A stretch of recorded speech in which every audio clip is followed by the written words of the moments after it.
Daar kom hy.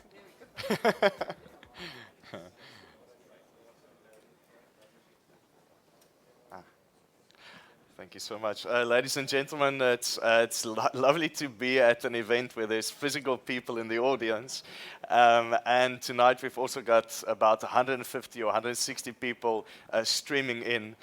So it's a pleasure to welcome you to the third annual AJM Tax budget review session. I'd like to, we're going to keep it incredibly interactive. Normally they would leave questions right up until the end of an event. We're not going to do it that way. So as your thoughts come up, please put up your hand. Somebody will bring you a mic so that you can ask a question. It's not like you're making notes and the questions are right at the end. So, and for the people streaming in, I'm going to ask Pieter Jansen van Rensburg, also from AJM Tax. He's going to kind of be your mouthpiece today. So when you do pose your questions in the chat box, it's going to go through right to Pieter, and I can promise you he's going to do a really decent job at translating your questions to this forum, and then for us to debate it. But I'd like to introduce you guys to the panel. And first, the person that you are seeing, and he's also streaming in from Joburg, is Simon Brown. He's a market commentator and also the founder of Just One Lab. So Simon, welcome. It's lovely to have you with us. And then also in the middle is Laila Razack. She's the CFO of Equites Property Fund, also good clients of AJM Tax. That's what I've heard, which is really great.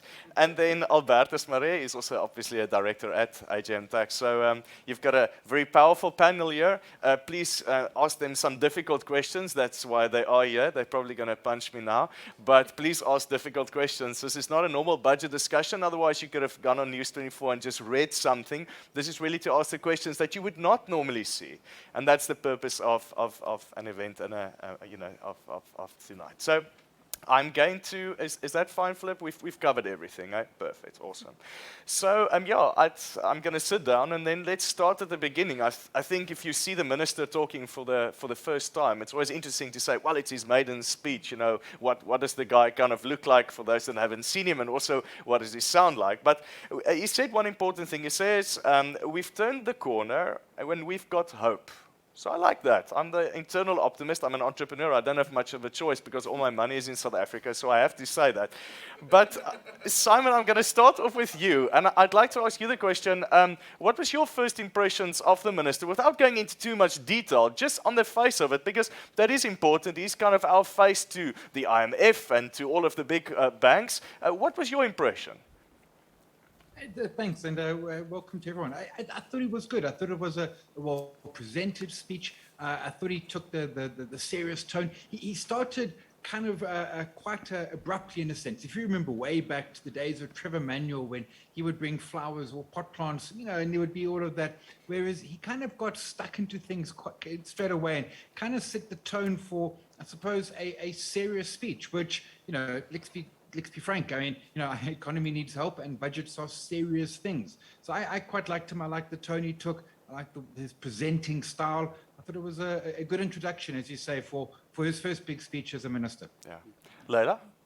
I mean, I think we were all expecting a fairly good news budget after the medium-term budget speech, as well as we knew that there was some sort of commodity boom. So I think we were expecting a bit of a good news speech, and I thought that he was a very business-friendly budget. So for me, I mean, I'm quite happy with the way it went. Yeah, Albertus.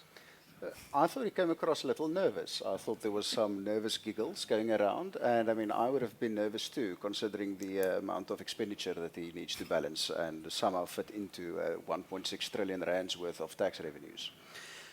On the rest, from a tax perspective, I thought it was a terribly boring budget. I mean, I don't know what we're going to do this year. I mean, things are staying exactly the same as they used to be. What is important, I think, is what was not in the budget and what happens on the expenditure side of what government is doing at the moment. Yeah. So I think what is definitely top of mind was debt. I think that, and I think it's a good thing. For the first time, I think the government is thinking about their own debt. That if you look at the past 10 years, you would have thought that, you know, this government doesn't think that there's an end to the money that we can actually go and borrow and then and obviously spend. So, Simon, we talk about all of these big numbers and say, well, yeah, you know, the government has a lot of debt. There's a fiscal cliff approaching. Can you put into perspective how big is our debt really? So I think there were two numbers that really came out that put it in perspective. The debt per South African, this is every man, woman, and child living in South Africa, is just over, in fact, almost 70,000 per individual.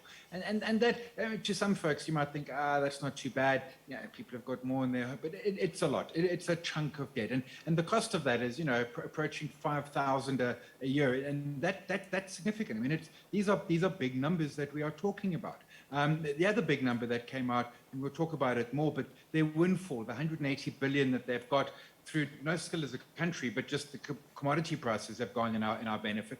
That 180 billion is equal to 6% of VAT. So if you wanted to get that money every single year, you would need to push our VAT rate up an additional 6%. And I think that just gives it helps us get a sense of how significant this commodity boom is and how important it is to us, and how we're going to be careful as to how we spend it. What he didn't do was sort of, allocate it away and start making promises.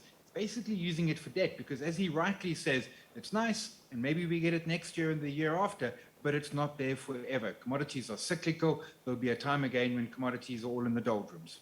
Yeah, Albertus? I thought it's the number that Simon just mentioned, the 6% VAT increase would equal effectively 180 billion rands. What I find interesting of that is that is a significant increase to realize 180 billion over a 1.6 trillion rand budget. What it says, and there was another figure that was thrown around to say if we increase expenditure by 50 billion, we'll need to increase personal income tax rates across the board with 2%. And that's significant. It means that raising tax rates do not bring in a lot of tax revenues. We are in a place where we are currently at our limits in raising taxes. The minister, make no mistake, he didn't raise taxes because he was good and trying to save money. He didn't raise taxes because he couldn't raise taxes. Sure. We are at the top end. We need to push a reduction in tax rates to grow the tax base. Otherwise, we are going to face a problem. He's facing 4 battles at the moment. He needs to grow the tax base. He needs to look at his SOEs. He needs to pay debt and he needs to pay salary bills. Each one of those 4 can push us over the fiscal cliff. He's got 4 problems. No wonder he was giggling nervously. Yeah. Do you want to add something, Laila?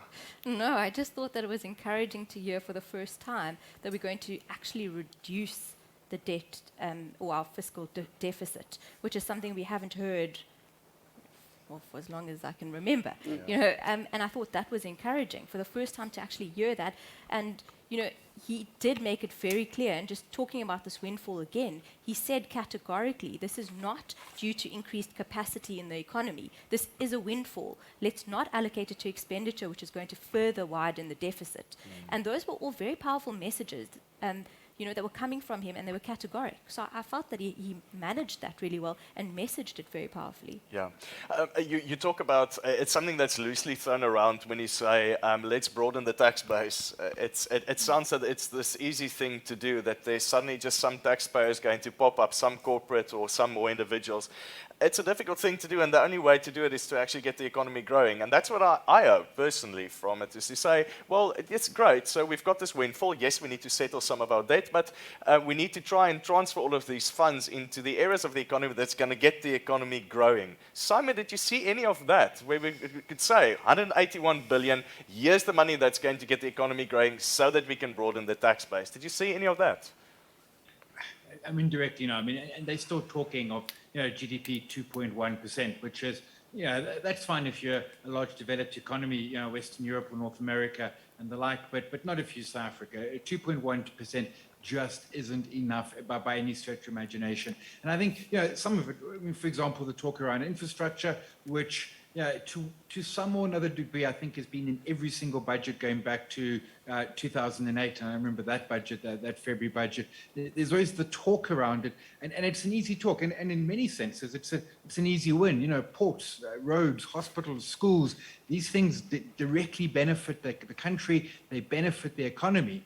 But chatting with CEOs out there from construction companies and the like, some of them are seeing PPC, Afrimat. They're seeing some demand pick up, but that's mostly from private. Robex, but that's Sanrail, which is one SOE that largely does work, there's not a heck of a lot which you can really say these things are going to take our 2.1% GDP and grow to 3, 4, 5, 6% in the years ahead. And I think that is, as Albertus said, that's one of the key things that is missing.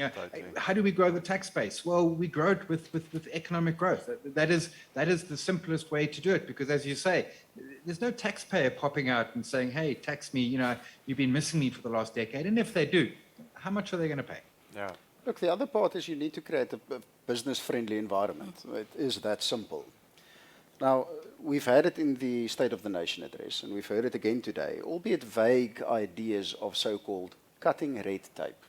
Now, we all know red tape, but I'd like to see some concrete proposals come from that, to say, we're going to do X, Y, and Z. Have something concrete on the table and something I can tangibly see what happens.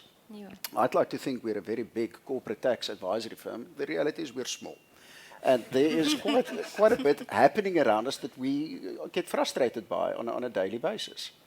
So in our business, it's frustrating. The glaring lacking part in the budget to me was we've had in 2020 this promise of significant relaxation of exchange controls, which we still haven't seen. Now, exchange control is a bit of a bugbear of mine because it is something that a lot of our clients struggle with quite often. It is nonsensical red tape prohibiting South Africans to invest abroad. And I think for the most part, we have capital that can draw up capital from offshore into this country. But we are actively discouraging people from investing offshore and bringing that money back onshore. And that, I think, is something that really needs to be addressed quite quickly, is this automatic cash or capital management flow system that government has punted 2 years ago. That needs to be implemented, and we need to have details of that. It feels archaic, though, this idea that, in other words, if I invest, make it difficult for me and just keep my rands here so that I can't, take it abroad again.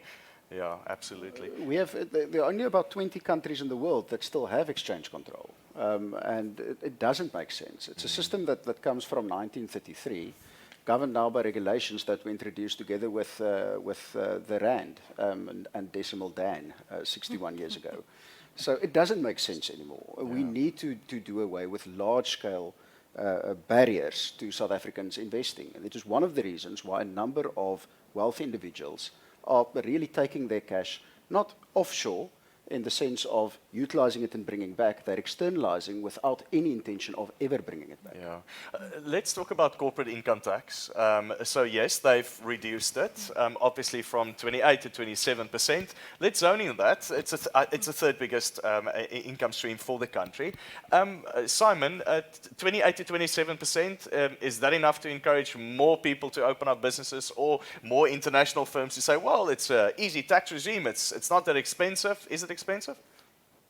It's still, it's a 1% change. 28 to 27. It's nice. It makes you, you've now got the sticker that says you're business friendly in a sense, but it's not material in the life of any corporate at the moment, and it certainly doesn't, change any entrepreneur's mindset in terms of starting businesses. Although, you're an entrepreneur. Every entrepreneur I've met, red tape and those sort of issues and tax for them are just small hindrances until they become proper hindrances and they phone someone like Albertus and need some corporate help there. But it's small, and then this was signaled in advance. There's a sense of, and I suppose we haven't got the space maybe to do it, but some bold moves, some big giant moves. Albertus said a boring budget. Truthfully, boring budgets are the right thing, but how about something really big and bold? That the headlines will all be screaming tomorrow morning in the newspapers, and the News 24s and everyone else will be getting excited about. And the problem is that even dropping at 1%, it's going to cost them some cash. And he says, we will pick up that revenue by expanding the base. I mean, and there it goes again, by expanding the base. It's drop it to do an island, drop it to 10%. But of course, then we lose a significant amount of income. But that would be big and bold and headline grabbing. Yeah. That's a fantastic quote. Do an island. Yeah. I love that. I mean, I have to just touch on it from a business perspective, and we are a REIT, so I mean, shouldn't really be commenting on dropping the corporate income tax rate. But what I think is even more powerful. And what we found, and this is just anecdotal, we're a predominantly South African business. We spend anywhere between 1 and 2 billion rand in terms of new developments in South Africa. And the biggest impediment to us investing is as simple as not being able to get plans approved at the municipality. Yeah. And for 9 months, you can't actually start building because you can't get your plans approved. Now, if someone could actually come to us and say, we are going to reduce red tape, and to be fair, we've met departments who are called anti-red tape departments. It hasn't really made much of a difference. But if someone could say to us, we're actually going to make it easier for you to invest, I promise you we'd be investing so much more money. And with that investment comes jobs. And you know the cycle. So when we talk about actually stimulating the economy or creating real inclusive growth, it doesn't always have to be a token drop in a tax rate. Sometimes it can be something that is really going to make more of a meaningful change. Yeah. I agree. Simon, what else would you have seen? So and I'm focusing on growth because I think that was the biggest gap that we're not seeing. So wait, before we actually get there, I'm going to ask, we've got a question. Divan, there's an interesting question that somebody asks around the drop of the corporate income tax rate. Earlier this week, there was a poll among economists, and 2/3 of them, 66%, had the opinion that government was not going to proceed with dropping the corporate income tax rate. And the question is just, why would there have been? The promise was made in last year that would be the case. Legislation has been put in place to accommodate for the funding of the reduction. So why would there have been this, let's call it distrust in government to really push through with this, which they ultimately did. Yeah. But one wonders why there would have been this anticipation with these group of persons, why they thought at number 99 government might pull back, and what might the reason for that have been. Yeah. I'd like to speculate, and I promise this isn't a planted question, but my response is quite simply, I think government is not reliable. I don't think that the subjects, if you will, and because I think that's the way government sees us, by the way, is that we don't trust our government. Business doesn't trust government. And I think that is part of creating a business-friendly environment, following through on promises, implementing plans, and keeping your word and keeping to plans to create certainty. Yeah. And we're not seeing that. Simon, are we going to bridge that though? So we've got a so-called, say, business-friendly president appointing very business-friendly people now as part of his presidency. Do you think that's going to be enough to bridge this gap? So I agree with you. For people to invest 2, 3, 4 billion rand, is you need to have trust that that's actually going to go into a productive economy that's actually going to give me some decent returns. Where do you think, how are we going to bridge this? It's a slow process, and you breach it the old-fashioned way by doing what you promise. And there's just trust of government. I mean, it's not a South African phenomenon. It's global, and it's been. There was actually something I saw on Twitter today. Back in 20 years ago, 61% of South Africans trusted government, and now it's halved in the last 2 decades. And it is because promises are made and then simply not kept and not happening. And so now you don't trust the government. Now you don't believe they're going to follow through. And then when they do, such as the corporate tax rate, you're like, wow, look at that, they did it. But you don't, it doesn't immediately mean that we all wake up tomorrow and say they're trustworthy. They've got like one little tick in the right column. It's going to take, another thing, take 2 decades to get it back to that 60%. It's a slow process that needs to be built up. And it's Treasury, but you mentioned the president as well in his State of the Nation address last week. It needs to happen slowly over time as we start to see the evidence that the government is doing what they say they will do. And to Laila's point, I mean, one of the issues, is just capacity. It's great. So let's remove red tape. But is there somebody in City Hall who has the capacity to sign off on plans so that a REIT can go and spend their billion or two on a new whatever it might be? And the capacity is one of the issues. I mentioned infrastructure up front. The money always seems to be there, but it never seems to flow all the way through. And again, that more than anything is probably capacity constraints. Yeah. One interesting thing, I think, where government kind of kept its word was to say, well, we're not going to bail out SAA again. I even think that came as a surprise to Pravin Gordhan, to be very honest, because I think they spoke to him 2 days ago, and he said something around, oh, well, I don't know what the minister, I'm not the Minister of Finance, let's see what he does. I think that came as a surprise. Laila? I was very pleased by it. It was a very pleasant surprise to me. Yeah. I also liked, there was a moment that I particularly liked where he said we have to show them some tough love. I really liked that he said that. He put it out there. He said we're not giving SAA money. He said that we'll have to carry some of Eskom's debt, but we have to find a way, or at least incentivize them to think about turnaround plans, think about disposal of assets. I'm a bit confused by disposal of coal plants because I'm not sure who's going to be buying them. But, I thought that it was a good message. I liked it. It was a good surprise for me. Yeah. Simon?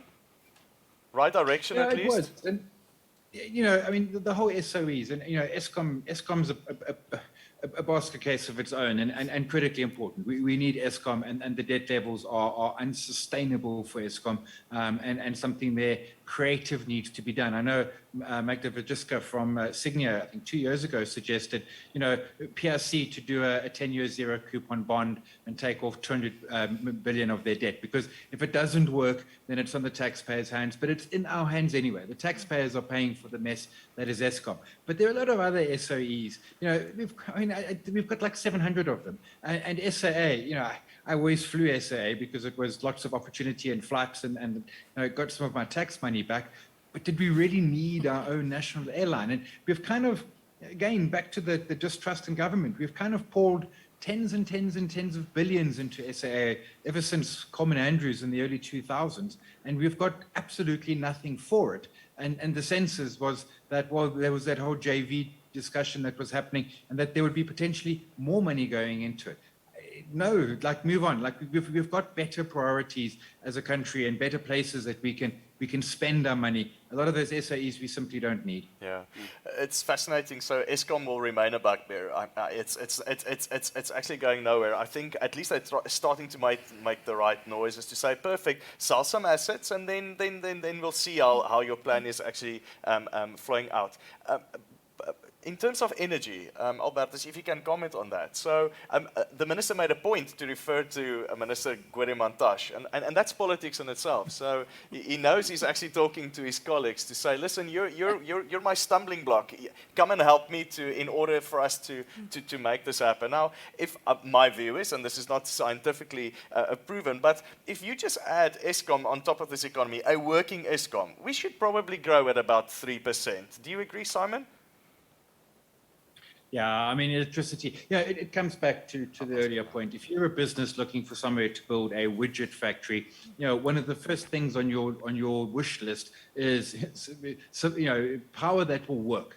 The second thing on your wish list is power that doesn't cost you an arm and a leg. And we can't promise either of those. Now, what we are seeing is a lot of corporates the mines particularly, spending a vast amount of money building their own infrastructure, solar power. We're seeing in the gold mines, the platinum mines. And what that does, I was chatting with Kobus Lurtz from Pan African Resources last week. His payback is less than 4 years. Wow. And in 4 years, when he's paid it back, he's now got reliable power, which is hugely important, and cheaper than Eskom can provide it, notwithstanding the increases from NERSA. So it is hugely important to get Eskom working. And the management team, sure, they're doing lots, but the sense is we're still having power outages, and we've still got those challenges there. And as a business, it makes planning and a brave soul to say, yeah, let's start something where the lights might go off for 4 hours a day for the next who knows how long. Yeah. It is one of the powerful manners still in which government can encourage some of these infrastructure spend initiatives from private sector. For example, through investing in renewables, is through simply utilizing tax allowances. Now, we've seen a number of allowances fall away recently because government says it's not doing what it should be. And in the budget today, we had 5 further allowances being scrapped, so it doesn't create what it should be. What we don't see is what's not in the budget is we're not seeing new incentives being introduced. Now, I wouldn't perhaps go as far as to do an island, so to speak, as Simon so appropriately puts it, But we need bold ideas in terms of saying, well, let's be gratuitous with allowances to create incentives for private sector to do what government can't. So, Laila, we can talk about the ETI. This was a Pravin Gordhan idea way back, where they said, well, employ the youth, and if you're a first-time, employee, we'll give you some tax incentive, and they've increased, I think, it now to 1,500 Rand per month, which is to a small business is significant over 12 months. Do you think that that's enough? Is that bold? I don't think it's enough. I don't think it's nearly enough.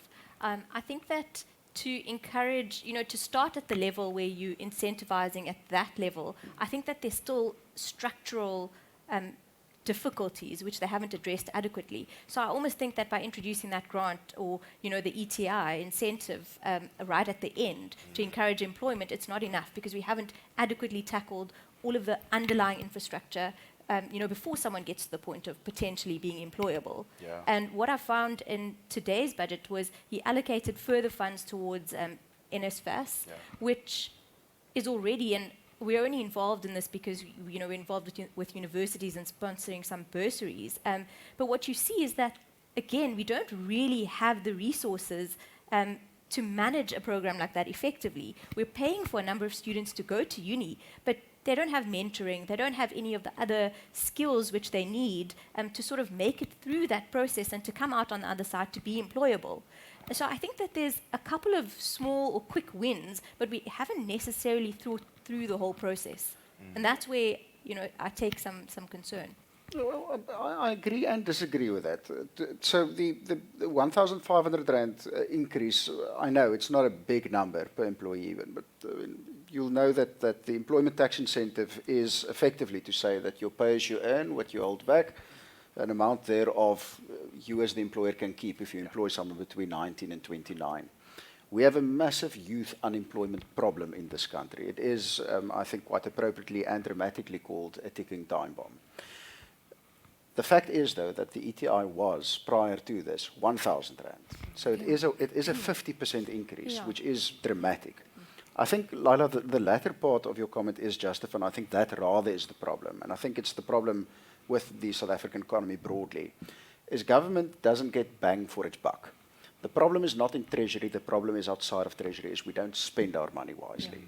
Because the logical, it would make logical sense. Take 35 billion Rand and invest it into developing new human capital. That would make sense if an economy can obviously absorb that. Simon? Yeah, I mean, I think it is, and I mean, it is that it comes back to ultimately it's the capacity, and National Treasury, brilliant capacity, absolutely, without a doubt. We've got some great departments. I mean, our central bank and the Reserve Bank again, really, really good capacity in there. But when you sort of get out into the streets of Joburg and the towns of South Africa, the capacity starts to fall over, and it's easy to throw the money out. But are you getting it back? If government is doing the 1,500. In an ideal world, they want back 1,501 by either a skilled individual or someone with some experience. You can start to build a CV. You can start to build a career and not be one of the. Currently, 2 out of 3 youths are unemployed and unlikely to be employed anytime soon. Yeah, we've got one more question, if that's okay. Divan, a question that touches on incentives. The tax-free savings accounts that persons have become used to. Why not simply remove all the limitations on different levels there? Why restrict investing into that? Wouldn't that create a capacity for more private sector savings that can be filtered through to government at the end of the day? So why do we have these limits? Is it not sustainable to either dramatically increase that or remove it totally over time? Interesting question. So it exists, of course, to encourage savings for the so-called middle class. We don't want the wealthy to benefit from tax savings. Oh no, never in this country. What we want is to encourage people to have at least a little nest egg. Now, it's one of the things that the minister does here is to say that we're increasing the tax brackets by 4.5% inflation. So there's no so-called bracket creep. Personal income taxes will, in real terms, keep up with inflation. You won't, through inflationary effect, as used to be the trick under the Minister of Public Enterprises, Pravin Gordhan, when he used to be Minister of Finances. What they don't do, though, is adjust for these exemptions and amounts, including the tax-free savings allowance in the Section 12T of ours in the Income Tax Act. So that is something I think that should be addressed. You don't need to move all of the exemptions, but we don't see a movement in exemption ever for capital gains exemptions for individuals, nor for the tax-free savings, nor for individuals working abroad. And that is, I think, an indirect bracket creep, if you will. On savings, though, sorry, Sam, just quick comment, is I've seen us take a step back now from encouraging savings in the middle class. It is now proposed this two-pot system for retirement funds, for you to be able to access retirement funds early. Yeah. It was a measure introduced initially to allow families with retirement savings who literally can't, during COVID, keep bread on the table to be able to perhaps access funds. Now it's going to become permanent. It's a COSATU ploy. I mean, it's politically driven. It's to say that we don't want to save, you're deducting retirement savings, we want access to it, we want to spend it. It's good for short term. Long-termism is definitely not present, though, in that policy move. Absolutely. Simon, you wanted to add? The comment I was going to make, I agree with that completely. What Treasury is trying to do here with the tax-free is ultimately with a longer-term view, so that when you hit retirement, you're not getting the state pension because you'll exceed the means test. So the 500,000 limit, 36,000 a year, you build that up as a middle-class family. Over a lifetime, you get to retirement, you'll be above the means test, and sort of, so they're giving a bit now to save a bit later, and that's crafty, but they were never going to completely open it up. The two-pot system, I thought we were going to get a little bit more from the minister around that, and I've spoken with a couple of the insurers and the like in the last couple of weeks around it, and there was a sense that we would get more information, not necessarily a policy document. There's a process that still needs to be followed, and some of it I like. The one benefit of the two-pot is at the moment, when I leave employment, I can cash it out. I pay tax, but a lot of people do, and a lot of reports that people leave jobs to access that money, and that loophole gets closed, and instead you can draw some of the 1/3 cash pot. But I really think a lot of industry thought there was going to be more around that. But the key point is this was meant to be a COVID solution. And by the time it gets its way through Parliament, COVID will hopefully be way behind us. Yeah. I want to talk about another COVID solution that I think should have been a pre-COVID solution, and I'm kind of batting for the small business all the time, is the business bounce back scheme, which was a government-backed scheme to say, well, small business, you can actually loan money in order to get yourself back from COVID. And, oh, by the way, government, they'll cover 20% of the risk, the upfront risk of those loans. It feels to me that's something that government should do in any case. You can't expect people to go and create businesses if they are expected to take 100% risk. So take every single pension fund money that you have, cash it in to start a business. But hey, we want you to create jobs, but we don't support you in the process of actually doing it, and we will carry zero risk. Now they're saying they'll cover 20% of our risk. Should they have not done that ages ago? Isn't that actually what government should be doing? Isn't that business friendly, Laila? Yeah, I think they should have done it a long time ago. You're very right. I also think that our economy needs any shot in the arm it can get. So we often focus on the large businesses, and then we look at, social spending. But there is this bit in the middle where it's entrepreneurs trying to get themselves off the ground. And if you look at it, it's only by encouraging them and by giving them those opportunities that we'll be able to create jobs. The president said, government doesn't create jobs. Private sector creates jobs. Yeah. And we need to be able to give the private sector the ability to create those jobs. So you're very right. I think you should have been there long before COVID. And I hope that, we'll be able to effectively implement it. Yeah. I think we're saying the same thing and over again, is create jobs, create an environment to grow the economy. But one of the numbers that stood out for me, and it's something that's been worrying me for a number of years, if you look at our tax base and the contributing taxes, you mentioned earlier corporate income tax is the third biggest contributor, which of course is true. You've got personal income tax at 37%, VAT around about 30%, and corporate income tax at around about 18%. It used to be that corporate income taxes contributed much more to the fiscus. Now steadily there's this growing divide, VAT and personal income taxes moving to one side and corporate taxes moving to the other. What does that mean? Personal income tax means we are becoming a nation of more employees, less employers, consuming more. That is a dangerous place. Yeah. We cannot see that is not sustainable. Yeah. We need to focus on growing the corporate tax base. Simon, where's our corporates going though? I'd like to know that. So we're sitting in a building. It's an empty floor that used to be a call center, and it's good to sit here. It's kind of the realities of where we are. Where's our corporates going? I haven't been to Cape Town probably in about 8-9 months, and if I drive in the streets, it is very clearly quiet. Quiet. It's not a Sunday afternoon. It's a Wednesday. Am I right? It's a Wednesday. It's a Wednesday. Where's the corporates going? So they're not all moving to the suburbs, I would assume.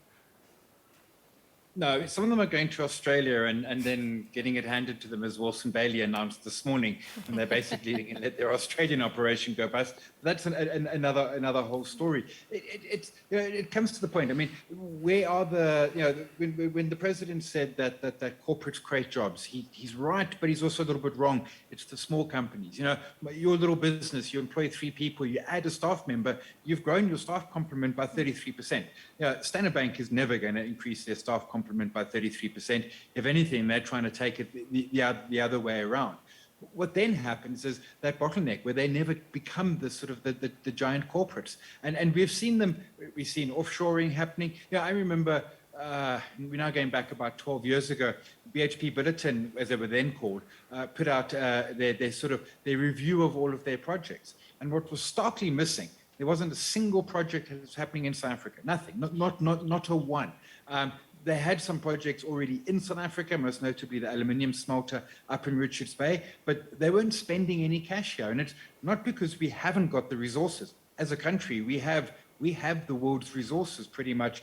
Outside of oil, we've got everything. And in many cases, the majority compared to the rest of the planet. And it's just not flowing through, and the corporates are just they're under pressure. It's red tape. It's that lack of competency, capacity that we talk about. It's the ability to generate clean and reliable energy. Sort of simple things that are needed, which is red tape. Sure, if we removed all of the red tape tomorrow, and I don't know how, but let's say we did, the capacity wouldn't suddenly improve, the power wouldn't suddenly come back on. So they are being squeezed from multiple directions, and 18% of tax revenues coming from corporates is a shocking number. Yeah.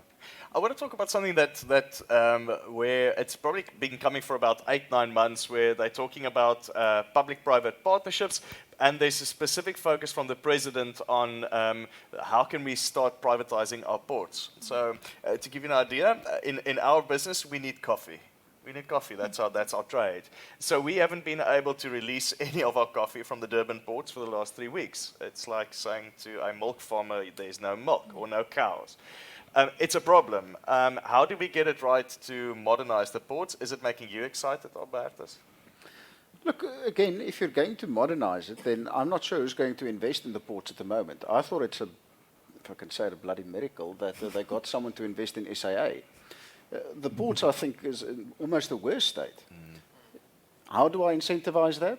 Is you need to give control, as they did with SAA, and you need to incentivize it through something like a tax break. Yeah. That is what's lacking at the moment. You need to create certainty to say that I want people to be able to invest. And fourthly, is don't look only to South Africans to invest. We are so scared of foreigners in this country for some reason. I don't know why. Is go and look for an investor, institutional investor somewhere else. Come and invest in the infrastructure in South Africa and South African ports, which are, as you say, in a dire state. Yeah. Simon, is that making you excited at least that there's this change of tone where in past budgets we would not have even heard the words privatization or getting the private sector involved? Does that at least make you excited? Absolutely. The ports, the statement, and the president made it in a sonar, and it was out beforehand, that they're going to allow private wagons on Transnet's rail lines, because our rail lines are a disaster and shouldn't be. Get the trucks off the road, get the rail lines working again. I think in that sense, certainly the right words are being said, the right sense is happening. As you correctly mentioned, the idea of privatization just a couple of years ago would never have left the lips, even if some of those ministers did perhaps think it. And even Tito Mboweni, who's well known for not caring about anything and saying it as he thinks about it, even he wasn't bold enough to stand up there and say, you know what, let's privatize some of this stuff. And it is how it's going to work. And public-private partnerships, those work, but just good old-fashioned privatization also works. And you know what? Sometimes it goes wrong. Absolutely, it does. You speak to people in England about the privatization of the railroads, and they wish they were state-owned again. It's not the perfect solution, but it comes back to, we can't just block that out and say, no, it's not right because they're going to retrench some workers and the like. If we get our ports and our rails working, will that net lose us jobs in ports and rails? Sure, maybe it does. Does it net benefit us as an economy, get the economy growing at more than 2.1% and ultimately get us those jobs? Of course it does. Yeah. Yes, there's another question. Divan, a question linking to infrastructure. The Minister mentioned the amount that will be spent on non-tolled roads. What's that mean for the future of tolled roads? E-tolls, for example, in Gauteng, is that carrying on? What's the general sentiment around that? If we're spending money on non-tolled roads, really, what is the future of tolling in South Africa? Laila, would you like to answer that? Or I actually don't know. If Laila, No, I I'd love for Laila to answer. I have no idea. There's Yeah, I have nothing no in the idea. budget There on tolling that I No. could pick up as a major theme. Yeah, I think the sentiment was the fact that there's so much extra money going into roads infrastructure. I think it's 50 billion. I think that is quite significant. Whether that's going to affect the future of tolling, I'm not sure. I live in Gauteng. I haven't paid a single e-toll in the last 4 or 5 years, to be very frank. But it's a reality.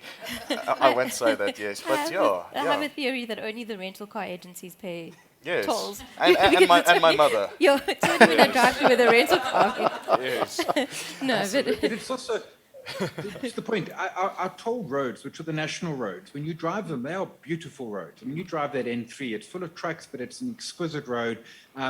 But you leave the N3 at your peril. And I think they're focusing on a lot of that. There had been some expectation that perhaps the e-tolls in Johannesburg would get scrapped. But that comes around every budget and every election. And here we sit with them still here. But interestingly, if you go back, and now I think we're going back, maybe 6 or 7 years, there was supposed to be the N1, N2 Winelands toll road that was going to be implemented.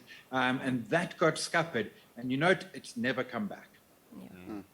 I want to talk about syntax, and it's something that we kind of always laugh about, and the minister kind of makes a joke about it, but it's probably the first time that I've really sat up and I've listened to somebody like SAB saying, do you realize what this does to our business? If you, on top of inflation, you also give me an 8% increase in taxes, which really makes it almost impossible for me to conduct business here.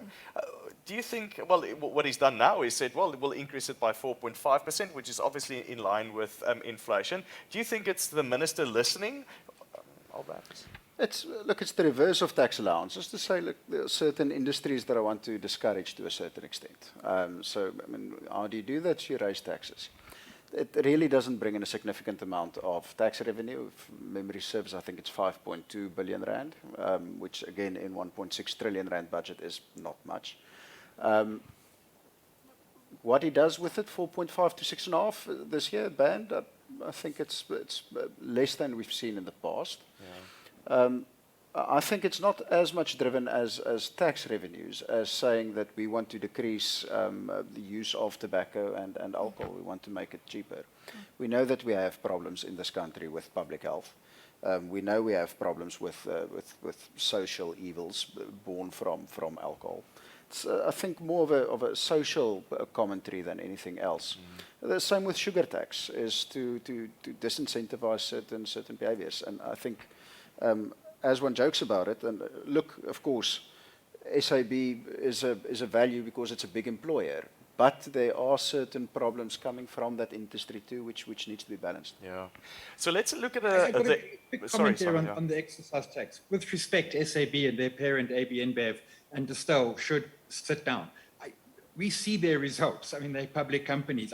Distel has had a record year during a pandemic. SAB within the bigger ABN Bev stable has had an absolute knockout year. And if you go back to 2020 when we had the hard lockdown and the alcohol bans, and they were cancelling projects, a 4 billion rand project here they cancelled, and a 2.5 billion rand project there, which they all very quietly brought back on stream. They like our market, they like where we are, and I agree with Albertus. I mean, these are not significant taxes in any pocket. They're an attempt at a discouragement, and you know, I'm not sure how much they're massively effective at that. But I think SAB is playing loose with the truth. Yeah, I agree.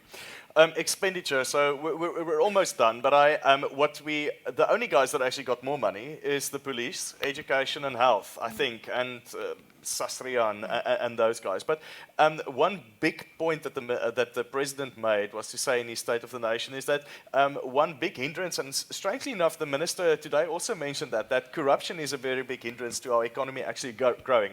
So the big expectation was to say, perfect, if you say that, make sure that the money flows into the right spaces. So he only gave 1.1 billion rand more to the Department of Justice, and Ronald Lamora was clapping hands. Is that enough? Is that really our way of fighting corruption? Is 1.1 billion rand enough?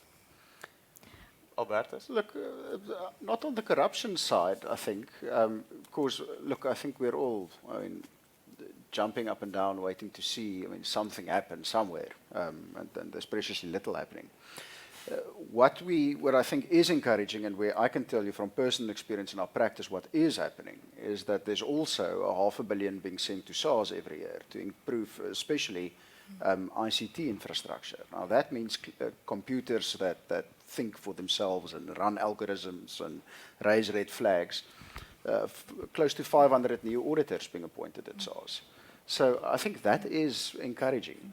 From our perspective, look, I'm always acting for the taxpayer, but our biggest competition in our firm is dishonest taxpayers. Someone who lies on the tax return doesn't need tax advice. So I'm very glad for that, for enforced compliance. Yeah. And we are seeing, I think, a jacked up tax system. We are seeing a jacked up revenue going harder after individuals. The past 12 months alone, SARS was in the Supreme Court of Appeal 7 times and won all 7 cases. Sure. So it is that they are spending more money, getting better cases before court, enforcing collections, and going after especially errant taxpayers that not only lie about their taxes, but are simply not registered, just to bring them into the system. Yeah. Simon? Yeah, Rob Rose in Financial Mail, the editor there, wrote an article, I think it was 2 weeks back, where the NPA was looking for, was it forensic auditors? They were looking to pay, I think, 350,000 a year, which is, for the level of skill, you go and join a proper audit firm and you're going to earn multiples of that. And it's expensive to tackle it, particularly the more sort of, esoteric cases and the like. But and corruption usually is that. It's a hard one to prove. But it needs some budget. Now, $1 billion sounds like a lot, but I'm not sure how far that really goes at the end of the day. Yeah. When you've got a system, and again, it goes back to the capacity issue, which to many ways has been hollowed out. Yeah. So I'd like to close off with, obviously you want the markets to react in some way. They kind of, well, you would believe that they are some form of barometer to say, well, it was a good speech or it was a bad speech, if there's anything of the likes. But Simon, how did the markets respond? Do we have any idea?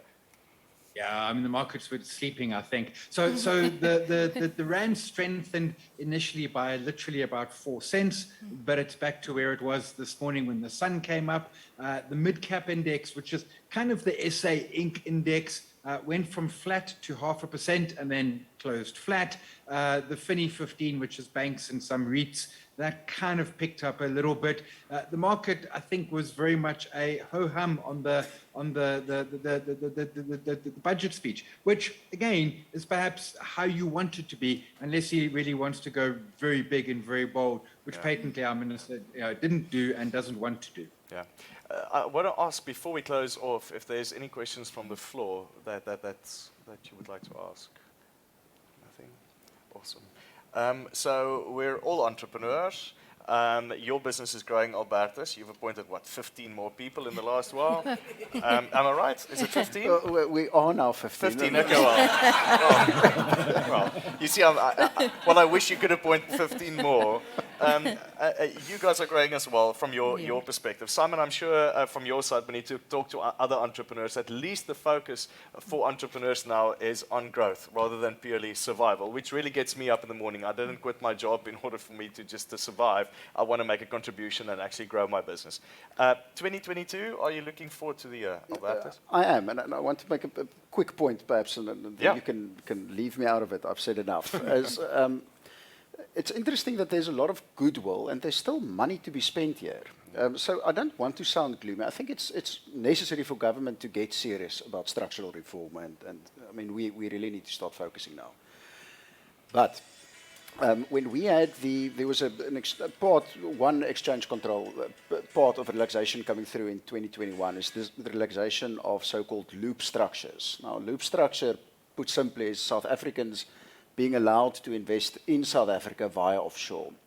What it means is to say, I have offshore money, I don't want to bring it back, but I'm willing to keep it there and from there invest back into South Africa. That we've started allowing.